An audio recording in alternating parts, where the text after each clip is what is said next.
अस्सलाम वालेकुम स्टूडेंट, क्या हाल है। उम्मीद करता हूँ आप लोग खैर खैरियत से होंगे। स्टूडेंट, आज एक न्यू टॉपिक के साथ वंस अगेन मैं आप लोगों के सामने हाजिर हुआ हूँ, जिसमें हम पढ़ेंगे फेडरल बोर्ड के 9th की केमिस्ट्री के एटॉमिक स्ट्रक्चर का एक टॉपिक है जिसको हम कहते हैं atomic mass unit. Atomic mass unit क्या है, जिसको हम AMU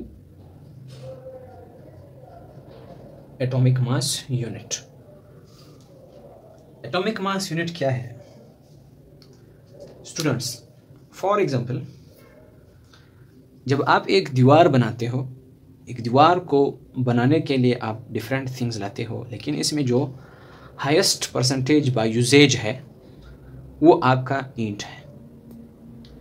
तो बहुत से ईंटें मिल करके तुम्हें एक दीवार देता है। ईंटें एक दूसरे के ऊपर स्टेक्ड हो करके एक दीवार बन जाता है। तो एक एटम का जो मास बनाता है वो भी इस तरह के कुछ यूनिट्स है, जिस तरह ईंट है, वो मिल करके फिर एटम का होल मास दे देता है। अब जो यूनिट्स है वो कौन है? वो दो तरह के हैं। एक चीज आप लोगों ने ध्यान में रखना है कि एटम का जो 100% मास है, इसमें 99.9% जो है वो मास प्रोटॉन और न्यूट्रॉन का होता है। तो यही दो यूनिट्स है जो कि एटम को मास देता है, एटम को मास देते हैं। फॉर एग्जांपल, आपके पास एक एटम है कार्बन। अब हमें पता है कि इसका मास है 12।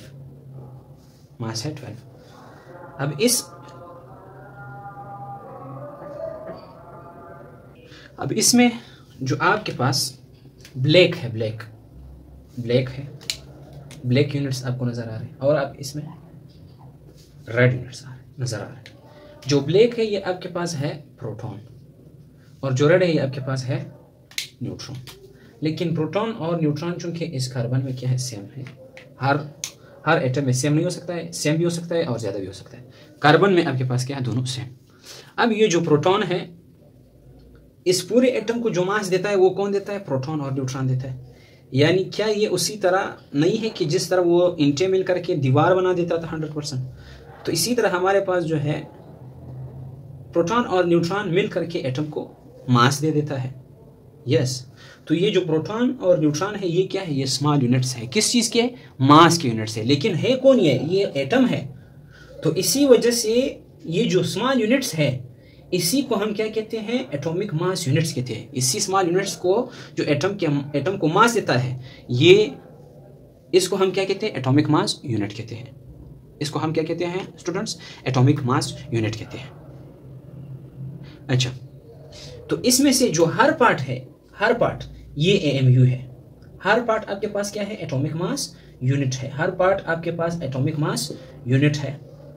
तो कार्बन के अंदर कितने AMU है? 12 है। हर पार्ट क्या है? AMU है। तो इसी वजह से हम कहते हैं कि कार्बन का एटॉमिक मास क्या है? 12 AMU है। और इसी तरह अगर हम ऑक्सीजन की बात करें, ऑक्सीजन का मास हम कहते हैं कि ऑक्सीजन का मास क्या है? 16 AMU है। यानी इसमें 8 प्रोटॉन है, 8 न्यूट्रॉन है। इसी तरह हम कहते हैं हाइड्रोजन कि इसका मास क्या है? इसका मास है 1 AMU।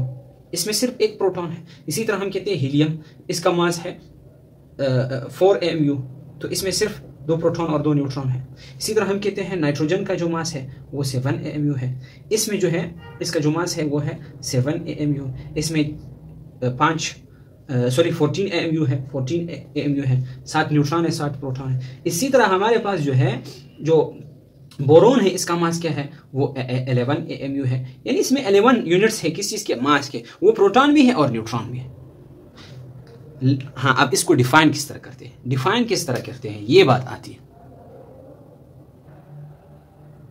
अच्छा, तो डिफाइन इसको इस तरह करते हैं कि the mass of 1/12 of carbon 12।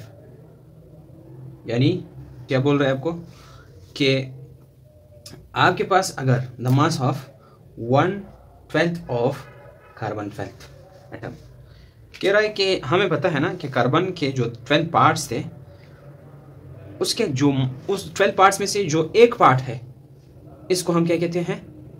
इसको हम कहते हैं 1 AMU। इसको हम क्या कहते हैं? 1 AMU। एटॉमिक मास यूनिट क्या बना? The mass of 1/12 of carbon 12 atom is called atomic mass unit. यानी हमें पता है कि कार्बन के मास के टोटल 12 पार्ट्स है, इसमें से जो एक पार्ट है, हर एक पार्ट को हम क्या कहते हैं? एटॉमिक मास यूनिट कहते हैं। अब हमने एटॉमिक मास यूनिट को प्रूव करना है कि क्या हमारे पास 1 AMU हमारे पास क्या है, सही है, 1 AMU हमारे पास है क्या? तो हमें पता है कि the mass of an atom of carbon 12 is equal to 12 AMU। Carbon 12 के एक एटम का जो मास है वो 12 AMU है। यानी इस चीज़ को हमने प्रूव करना है, ये वाले, कि वाकई हमारे पास 1 AMU एटम या एटॉमिक मास यूनिट जो है वो 1/12 पार्ट ऑफ कार्बन 12 आता है या नहीं। तो ये 12 इसके साथ क्या हो रहा है? मल्टीप्लाई। तो ये इस साइड पे आके क्या हो जाएगा? Divide the mass of an atom of carbon 12 is equal to 12, इस तरफ आके क्या हो जाएगा? डिवाइड हो जाएगा। और इधर बचा क्या है? AMU बचा। क्या बचा स्टूडेंट्स? AMU बचा। अब देख लें इधर कितने एटम की बात हो रही है कार्बन 12 की? एक एन एटम। तो एन का मतलब मैंने लिखा इसकी जगह 1, और 1/12 जो है, यानी 1 वही आया, 12 अपनी जगह पर इक्वल AMU बचा इस साइड। लेकिन ये कितने AMU है? इस AMU के साथ कुछ नहीं है, तो आपके पास मैं इधर क्या 1 लगा सकता हूँ? यस। तो 1 AMU क्या है?